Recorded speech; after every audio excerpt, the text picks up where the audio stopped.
Monsieur le ministre, nous venons d'assister à la pose de la première pierre de la route Labé Mali, qui est une route très importante pour l'intégration sous-régionale ouest-africaine. Aujourd'hui, quelles sont vos impressions et qu'est-ce que cette route va apporter surtout à la communauté de Fouta, du Sénégal et des pays environnants? Je commencerai tout d'abord par remercier les populations localités environnantes de Labé et de ses environs pour la mobilisation qu'il y a eu dans le cadre du lancement de ce projet. Comme vous le savez, c'est un projet qui a été financé par nos partenaires de la Banque islamique de développement à hauteur de 183 millions d'euros. C'est l'ensemble du projet avec une contrepartie guinéenne qui a permis de prendre en compte le déplacement du réseau, mais également l'indemnisation. Labé Mali, c'est un projet qui dormait dans les tiroirs. Grâce au CNRD, aujourd'hui, ça devient une réalité. Et je pense que c'est un projet parmi tant d'autres.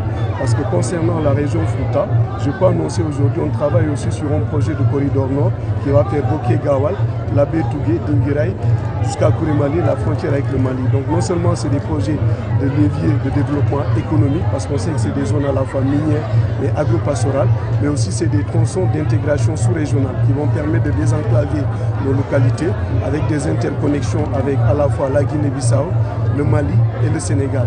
Donc c'est ça la vision du chef de l'État, c'est ça l'engagement du Premier ministre, c'est de doter la Guinée d'infrastructures. Un pays ne peut pas se développer sans infrastructures.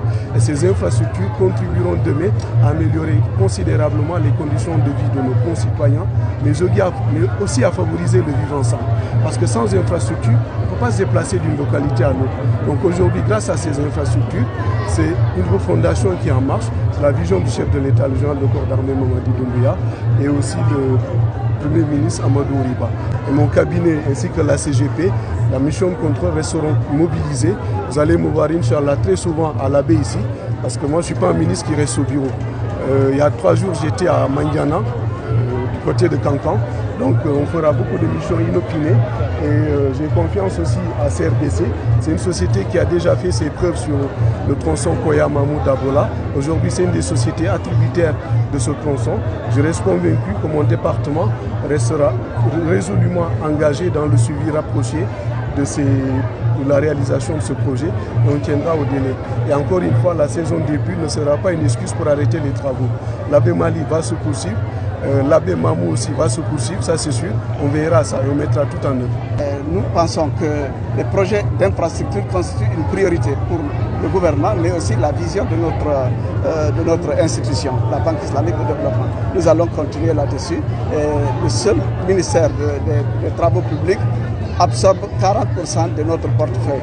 Avec la permission donc, de monsieur le gouverneur, comme il l'a dit dans son intervention tout de suite, nous allons accroître nos interventions dans ce secteur-là. Je vous remercie. Ce projet, c'est l'un des premiers projets qui ont été ratifiés par la Banque islamique de développement le 24 décembre 2021. Donc la banque a eu confiance à la Guinée, a eu confiance au chef de l'État.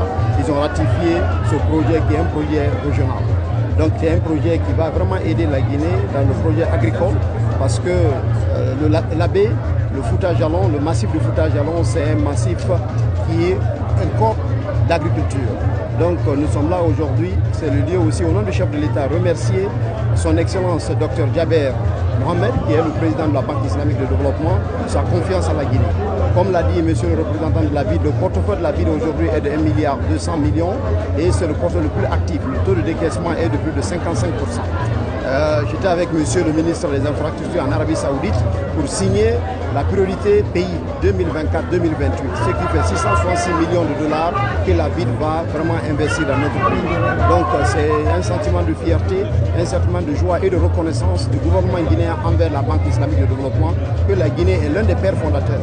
Donc il est bien de préciser, nous sommes contents et nous espérons vraiment que ce projet soit réalisé le plus rapidement que possible et en 30 mois, Inch'Allah, qu'on revienne ici pour vraiment l'inauguration de ce projet d'envergure régionale qui va connecter la Guinée au Sénégal, mais aussi la Guinée à la sous-région. La Guinée, c'est le pays, on a 6 pays en commun. C'est l'un des pays les plus importants de l'Afrique de l'Ouest. Aujourd'hui, on vient de montrer l'intégration africaine, que la Guinée est désormais père fondateur de la BID, père fondateur de la CEDEAO, père fondateur de l'Union africaine, pour montrer aussi que la Guinée est un pays intégrateur.